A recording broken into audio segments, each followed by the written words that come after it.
मकसद की है। अज 18 साल का बच्चा की चाहता है?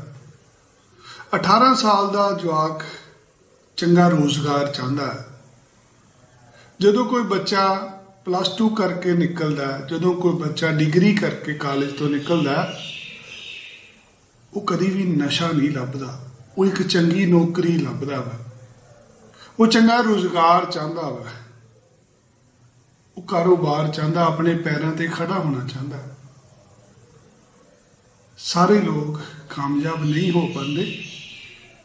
रीजन साडी पॉपूलेशन बहुत ज़्यादा है, आबादी ज़्यादा होने करके साडे कोल इन्नियां ज़्यादा सहूलतां नहीं हैगियां कि असी हर किसी दी खुशियां इत्थे पूरियां कर पाइए।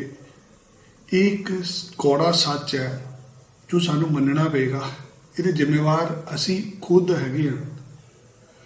अज 135 तो 140 करोड़ की साडी आबादी हो चुकी है। असी सरकार कोलों इस दुख की घड़ी सहायता लेना चाहते हैं।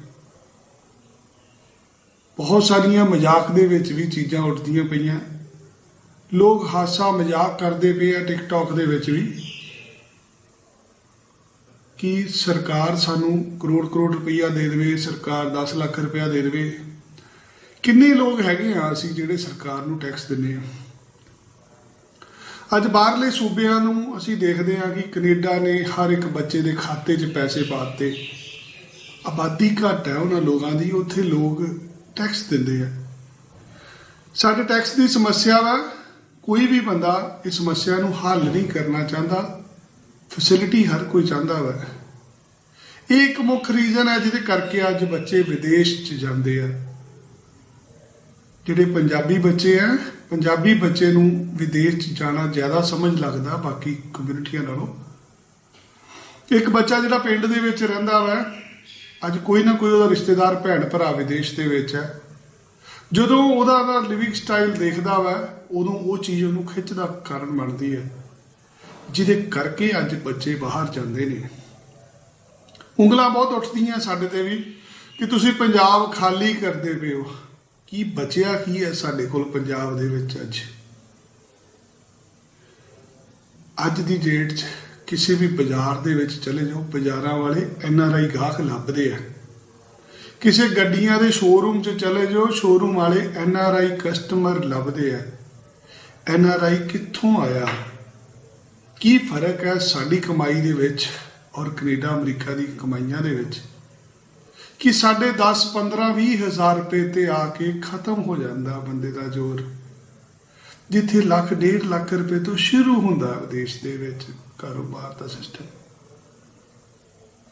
हर किसी नूं सरकारी नौकरी नहीं मिलती।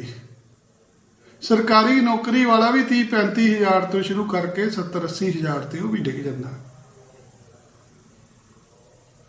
एक प्राइवेट नौकरी करने वाला बच्चा 18-20 साल का बच्चा कदों जिंदगी 'ਚ आईफोन खरीदेगा? लाख 1.25 लाख रुपए का आईफोन है। बच्चा कनेडा जाता वा, उतरद्या ही आईफोन खरीदता वा। इत्थे आईफोन कोई गहना नहीं हैगा, सहूलतां वा, बच्चे उन्होंने माणदे ने। उस टैक्नोलॉजी नूं यूज़ करके बच्चा बहुत कुछ सीखता है। एक 18-20 साल पास आउट बच्चा, 18-20 साल का बच्चा 12वीं pass out, bachelor pass out, कदों इत्थे पंजाब दे विच अपनी गड्डी लैंदा वा? कनेडा उतरदे ही बच्चा 1000, 1500, 2000 डॉलर की गड्डी जरूर ले लैंदा। वो गड्डी टौर मारन वास्ते ना कि वो गड्डी बच्चे दे काम आती है। उत्थे बहुत सारिया चीज़ां जे अज असीं कंपैरिजन करन लगांगे। इस मौके बड़े लोगों को दुख होएगा कि नहीं दुनिया मरदी पई, बाहर जाने की गल करते पे ने, बाहरों तो लोग वापस आ रहे हैं। अज सारे दे सामने आ गई चीज़ां कि अज इस दुख की घड़ी पैसा कम आया हर किसी दे। अज एक 18-20 साल के बच्चे को रोजगार चाहिए, वो स्टडी वीज़ा दे विच रोजगार लभदा है। पढ़ाई के तौर पर बच्चे विदेश जाते हैं, जाके 4 चीज़ां चंगियां सीख के उत्थे काम करते हैं, काम करके राजनिकता ले लेंदे हैं। लोग नागरिकता लेंदे ने, लोग परमानेंट रेजिडेंसी ले लेंदे ने। ਅਸੀਂ ਛੋਟੀ ਜਿਹੀ ਇੱਕ ਪ੍ਰਮੋਸ਼ਨ ਸ਼ੁਰੂ ਕੀਤੀ ਆ, ਤੁਹਾਨੂੰ ਵੀ ਲੱਗੀ ਹੋਏਗੀ ਪੋਸਟ, ਤੁਸੀਂ ਵੀ ਦੇਖੀ ਹੋਏਗੀ। 8 ਮਹੀਨੇ ਪੜ੍ਹਨਾ ਤੁਸੀਂ ਕੈਨੇਡਾ ਦੇ ਵਿੱਚ। 8 ਮਹੀਨੇ ਪੜ੍ਹਨ ਦੇ ਨਾਲ ਤੁਹਾਨੂੰ 12 ਮਹੀਨੇ ਦਾ ਵਰਕ ਪਰਮਿਟ ਮਿਲ ਜਾਂਦਾ ਹੈ।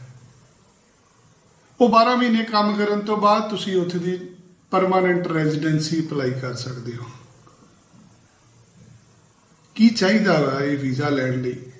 ਇੱਥੋਂ ਤੁਸੀਂ ਸਟੱਡੀ ਵੀਜ਼ਾ ਤੇ ਜਾਂਦੇ ਹੋ, ਜਿਹਦੀ ਰਿਕੁਆਇਰਮੈਂਟ ਹੈ ਤੁਸੀਂ 12ਵੀਂ ਕਲਾਸ ਪਾਸ ਕੀਤੀ ਹੋਵੇ, ਤੁਹਾਨੂੰ ਪੜ੍ਹਾਈ ਛੱਡੇ ਨੂੰ 5-7-10 ਸਾਲ ਹੋ ਗਏ ਆ, ਸਟਿਲ ਯੂ ਕੈਨ ਅਪਲਾਈ। ਅੰਗਰੇਜ਼ੀ ਭਾਸ਼ਾ ਦੀ ਥੋੜੀ ਜਿਹੀ ਨੌਲੇਜ ਹੋਣੀ ਚਾਹੀਦੀ ਹੈ। ਤੁਸੀਂ ਨਹੀਂ ਵੀ ਆਇਲਸ ਕੀਤਾ, ਤੁਸੀਂ ਡੁਓਲਿੰਗੋ ਟੈਸਟ ਕਰ ਸਕਦੇ ਹੋ। ਆਇਲਸ ਕੰਪਲਸਰੀ ਨਹੀਂ ਹੈ। ਕੀ ਚਾਹੀਦਾ ਕੀ ਅੱਜ? ਸਿਰਫ ਹੌਸਲਾ ਚਾਹੀਦਾ। ਸੁਪਨੇ ਸਾਕਾਰ ਕਰਨਾ ਚਾਹੁੰਦੇ ਹੋ ਨਾ ਜ਼ਿੰਦਗੀ 'ਚ, ਸਿਰਫ ਹੌਸਲਾ ਰੱਖਿਓ ਆਪਣੇ ਅੰਦਰ। 12ਵੀਂ ਪਾਸ ਹੋਣੀ ਚਾਹੀਦੀ ਹੈ। 5-7-10 ਸਾਲ ਹੋ ਗਏ ਪੜ੍ਹਾਈ ਛੱਡੀ ਨੂੰ, ਫਿਰ ਵੀ ਜਾ ਸਕਦੇ ਹੋ। 10-12-15 ਲੱਖ ਰੁਪਈਆ ਲੱਗ ਜਾਏਗਾ, ਤੁਸੀਂ ਆਪਣੀ ਉਸ ਮੰਜ਼ਿਲ ਤੱਕ ਪਹੁੰਚ ਪਾਓਗੇ ਜਿਹੜੀ ਹਜੇ ਤੱਕ ਤੁਹਾਡੇ ਕੋਲ ਅਧੂਰੀ ਸੀ। ਅੱਜ ਦੁਨੀਆ ਦੇ ਵਿੱਚ ਰਿਸੈਸ਼ਨ ਹੈ, ਹਰ ਕਿਸੇ ਦਾ ਕਾਰੋਬਾਰ ਬੰਦ ਪਿਆ ਸੀਗਾ। ਅੱਜ ਸਡਨਲੀ ਲੋਕਡਾਊਨ ਦੀ ਗੱਲ ਕਰੀਏ, ਕਰਫਿਊ ਖਤਮ ਹੋਇਆ ਤੇ ਲੋਕਡਾਊਨ ਚੱਲਦਾ ਪਿਆ, ਬਟ ਅਸੀਂ 7 ਵਜੇ ਤੋਂ ਸ਼ਾਮੀ 7 ਵਜੇ ਤੱਕ ਕਿਤੇ ਵੀ ਘੁੰਮ ਫਿਰ ਸਕਦੇ ਹਾਂ, ਕੋਈ ਵੀ ਕੰਮ ਰੁਜ਼ਗਾਰ ਆਪਣਾ ਕਰ ਸਕਦੇ ਹਾਂ। ਸਾਰੀਆਂ ਚੀਜ਼ਾਂ ਨੂੰ ਸਮਝਦਿਆਂ ਹੋਇਆ ਦੇਖੀਏ, ਅੱਜ ਹਰ ਕਿਸੇ ਨੇ ਘਰੋਂ ਨਿਕਲ ਕੇ ਆਪਣੀ ਦੁਕਾਨ ਜਾ ਕੇ ਸਫਾਈ ਕੀਤੀ, ਆਪਦਾ ਕਾਰੋਬਾਰ ਕੀਤਾ। ਪਿਛਲੇ 2 ਮਹੀਨਿਆਂ ਤੋਂ ਅਸੀਂ ਆਪਣੇ ਘਰਾਂ 'ਚ ਬੈਠੇ ਸੀ, ਕੋਈ ਵੀ ਰੁਜ਼ਗਾਰ ਨਹੀਂ ਸੀ ਚੱਲਦਾ। ਹਰ ਇੱਕ ਇਨਸਾਨ ਅੱਜ ਇਸ ਲੋਕਡਾਊਨ 'ਚੋਂ ਬਾਹਰ ਨਿਕਲ ਕੇ, ਇਸ ਕਰਫਿਊ 'ਚੋਂ ਬਾਹਰ ਨਿਕਲ ਕੇ ਆਪਣੇ ਕੰਮ ਤੇ ਗਿਆ ਵਾ। ਇਸੇ ਤਰੀਕੇ ਨਾਲ ਅੱਜ ਜੇ ਐਮਬੈਸੀਆਂ ਖੁੱਲਣੀਆਂ, ਜੇ ਕਾਲਜ ਖੁੱਲ੍ਹਣੇ ਆ, ਉਹਨਾਂ ਦਾ ਵੀ ਕਾਰੋਬਾਰ ਹੈ, ਉਹਨਾਂ ਨੇ ਵੀ ਵੀਜ਼ੇ ਵੰਡਣੇ ਹੈ। ਇਸ ਚੀਜ਼ ਲਈ ਤੁਹਾਨੂੰ ਸਮਝਦਾਰ ਹੋਣਾ ਪੈਣਾ ਹੈ। 4-4.5 ਲੱਖ ਸਟੂਡੈਂਟ ਹਰ ਸਾਲ ਜਾਂਦਾ ਕੈਨੇਡਾ ਪੜ੍ਹਨ ਲਈ। 2 ਹੀ ਇਨਟੇਕ ਹੁੰਦੇ ਆ ਜਾਂ 3 ਇਨਟੇਕ ਹੁੰਦੇ ਆ, ਜਨਵਰੀ, ਮਈ ਤੇ ਸਤੰਬਰ। ਜਨਵਰੀ ਦੀ ਇਹ ਬਿਮਾਰੀ ਆਈ ਹੋਈ ਹੈ, ਮਈ ਦੇ ਵਿੱਚ ਦੇਖ ਲਿਆ ਅਸੀਂ ਕੋਈ ਬੱਚਾ ਨਹੀਂ ਗਿਆ, ਸਿਰਫ ਸਤੰਬਰ ਇਨਟੇਕ ਬਚਿਆ ਤੁਹਾਡੇ ਕੋਲ। ਇਹ ਸਤੰਬਰ ਇਨਟੇਕ ਦੇ ਵਿੱਚ ਅਪਲਾਈ ਕਰਕੇ ਤੁਸੀਂ ਆਪਣੀਆਂ ਮੰਜ਼ਿਲਾਂ ਤੱਕ ਪਹੁੰਚ ਸਕਦੇ ਜੀ। ਬਹੁਤ ਸਾਰੇ ਲੋਕ ਪੱਕੇ ਤੌਰ ਤੇ ਜਾਣਾ ਚਾਹੁੰਦੇ ਆ, ਨਹੀਂ ਜਾ ਸਕਦੇ। ਆਈਲੈਟ ਦੇ ਵਿੱਚ ਬੈਂਡ ਬਹੁਤ ਚਾਹੀਦੇ ਹੁੰਦੇ ਆ। ਪੱਕੇ ਤੌਰ ਤੇ ਜਾਣ ਲਈ ਤੁਹਾਡੇ ਕੋਲ ਡਿਗਰੀ ਹੋਣੀ ਚਾਹੀਦੀ ਹੈ, ਤੁਹਾਡੇ ਕੋਲ 3-4-5 ਸਾਲ ਦਾ ਤਜਰਬਾ ਹੋਣਾ ਚਾਹੀਦਾ, ਤੁਹਾਡੇ 7 ਬੈਂਡ ਆਈਲੈਟ ਦੇ ਹੋਣੇ ਚਾਹੀਦੇ, ਜੋ ਇੱਕ ਆਮ ਬੰਦੇ ਦੇ ਨਹੀਂ ਆਉਂਦੇ। ਸਟੱਡੀ ਵੀਜ਼ਾ ਇੱਕ ਰੂਟ ਹੈ।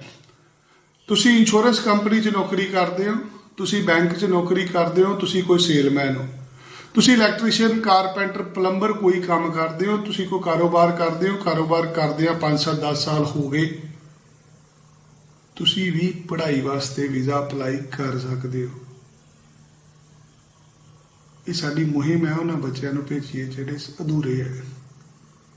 ਕੋਈ ਵੀ ਪੈਸਾ ਸਾਨੂੰ ਤੁਸੀਂ ਪਹਿਲਾਂ ਨਹੀਂ ਦੇਣਾ, ਪੈਸੇ ਵੀਜ਼ਾ ਲੱਗਣ ਤੋਂ ਬਾਅਦ ਲਿੱਤੇ ਜਾਣਗੇ। ਇਸ ਕਰਕੇ ਉਠੋ। ਇਹ ਲੋਕਡਾਊਨ ਦਾ ਟਾਈਮ ਹੈ, ਤੁਸੀਂ 2 ਮਹੀਨੇ ਘਰ ਰਹਿ ਕੇ ਦੇਖ ਲਿਆ, ਹੁਣ ਆਪਣੀ ਜ਼ਿੰਦਗੀ ਕਿਤੋਂ ਸ਼ੁਰੂ ਕਰੀਏ। ਸੌਖਾ ਜਿਹਾ ਕੰਮ ਹੈ, ਜਾਂ ਸਾਨੂੰ ਇਸ WhatsApp ਦੇ ਨੰਬਰ ਤੇ ਸੰਪਰਕ ਕਰ ਲਓ, ਜਾਂ ਸਾਨੂੰ ਈਮੇਲ ਡ੍ਰੌਪ ਕਰ ਦਿਓ। ਮੇਰਾ ਈਮੇਲ ID ਹੈ me@vinayhari.com, me@vinayhari.com। ਇਹ ਮੇਰੇ ਪਰਸਨਲ ਈਮੇਲ ID ਹੈ। ਤੁਸੀਂ ਮੇਰੇ ਨਾਲ ਈਮੇਲ ਤੇ ਸੰਪਰਕ ਕਰ ਸਕਦੇ ਜੇ, ਜਾਂ ਸਾਡਾ WhatsApp ਨੰਬਰ ਹੈ 7307530886 7307530886। ਇਸ ਨੰਬਰ ਤੇ ਸਾਡੇ ਨਾਲ ਸੰਪਰਕ ਕਰੋ। ਤੁਹਾਡਾ 2-4 ਵਾਰੀ ਰਿਫਿਊਜ਼ ਵੀ ਹੋ ਚੁੱਕਾ ਹੈ। ਕਿਸੇ ਵੀ ਤਰ੍ਹਾਂ ਦੀ ਕੋਈ ਸਮੱਸਿਆ ਹੈ ਨਾ, ਸਾਡੇ ਨਾਲ ਆਪਣੀ ਸਮੱਸਿਆ ਡਿਸਕਸ ਕਰੋ। ਕੋਈ ਵੀ ਇਹੋ ਜਿਹਾ ਦੁਨੀਆ 'ਚ ਕੰਮ ਨਹੀਂ ਹੁੰਦਾ ਜਿਹੜਾ ਇੰਪੋਸੀਬਲ ਹੋਵੇ। ਸਾਡੇ ਕੋਲ ਤਜਰਬਾ ਵਾ, ਆਸ਼ੀਰਵਾਦ ਆ ਤੁਹਾਡੇ ਭਰਾਵਾਂ ਦਾ, ਜਿਹਦੇ ਸਦਕਾ ਅਸੀਂ ਇਹ ਕੰਮ ਕਰਦੇ ਹਾਂ। ਸਾਡਾ ਉਦੇਸ਼ ਇੱਕੋ ਹੀ ਹੈ ਕਿ ਬੱਚਿਆਂ ਨੂੰ ਭੇਜੀਏ, ਤੁਹਾਡੇ ਸੁਪਨੇ ਸਾਕਾਰ ਕਰੀਏ। ਸਾਨੂੰ ਤੁਹਾਡੇ ਕੋਲ ਪੈਸੇ ਉਦੋਂ ਚਾਹੀਦੇ ਆ ਜਦੋਂ ਤੁਹਾਡਾ ਵੀਜ਼ਾ ਲੱਗੇਗਾ। ਜੇ ਮੇਰੀ ਕੋਈ ਗੱਲ ਚੰਗੀ ਲੱਗੀ, ਇਹ ਵੀਡੀਓ ਜ਼ਰੂਰ ਆਪਣੇ ਕਿਸੇ ਵੀਰ ਭੈਣ ਭਰਾ ਨੂੰ ਸ਼ੇਅਰ ਕਰ ਦਿਓ। ਜੇ ਕੋਈ ਸਾਨੂੰ ਸੁਝਾਅ ਦੇਣਾ ਚਾਹੁੰਦੇ ਹੋ ਤਾਂ ਕਮੈਂਟ ਬਾਕਸ 'ਤੇ ਜ਼ਰੂਰ ਲਿਖ ਦਿਓ। ਧੰਨਵਾਦ।